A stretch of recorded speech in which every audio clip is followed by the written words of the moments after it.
परछाई की सच्चाई रात का समय था और आदित्य अपने दोस्तों के साथ एक पुरानी हवेली में घूमा करता था। उस हवेली के बारे में कई कहानियां प्रचलित थीं, लेकिन आदित्य ने उन्हें सिर्फ अंधविश्वास मानते हुए कभी ध्यान नहीं दिया। एक दिन उसका दोस्त राहुल एक शर्त लगाता है कि कोई भी उस हवेली में अकेले रात नहीं बिता सकता। आदित्य ने इस चुनौती को स्वीकार कर लिया और अगले ही दिन रात को हवेली जाने का निर्णय लिया। रात के 12 बजे आदित्य हवेली के दरवाजे पर पहुंचा। हवेली के अंदर का माहौल डरावना था। दीवारों पर जाले लगे हुए थे और हर तरफ सन्नाटा पसरा था। वह धीरे धीरे हवेली के अंदर गया और एक पुरानी कुर्सी पर बैठ गया।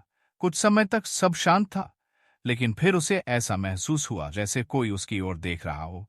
तभी उसे सामने की दीवार पर अपनी परछाई नजर आई। पहले तो उसने सोचा कि यह उसकी ही परछाई है, लेकिन थोड़ी देर बाद उसे एहसास हुआ कि उसकी परछाई उसकी हरकतों को दोहरा नहीं रही थी।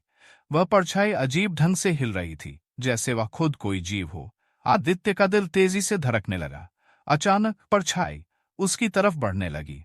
आदित्य उठकर भागने लगा, लेकिन उसे लगा जैसे कोई अदृश्य शक्ति उसे जकड़ रही हो। वह जितना भागता, उतनी ही तेजी से परछाई उसके पास आ रही थी। आदित्य की सांसें फूलने लगीं और उसकी आंखों के सामने अंधेरा छाने लगा। अचानक वह जमीन पर गिर पड़ा और जब उसने आंखें खोलीं, तो वह अपने दोस्तों के बीच खड़ा था। सब हंस रहे थे। राहुल ने कहा, क्यों, हवेली में मजा आया? हमने तुम्हारे साथ थोड़ी मस्ती कर ली थी। वो सब सिर्फ एक प्रैंक था।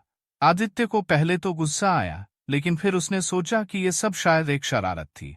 वह चुपचाप घर लौट आया, लेकिन जब वह रात को अपने कमरे में सोने लगा, तो उसकी आंखों के सामने फिर वही परछाई आ गई और इस बार वह उसके कमरे की दीवार पर हिल रही थी। कहानी का अंत यही नहीं था। असली ट्विस्ट तब आया जब आदित्य को एहसास हुआ कि हवेली में जो परछाई थी, वह हमेशा उसकी जिंदगी का हिस्सा बन चुकी थी।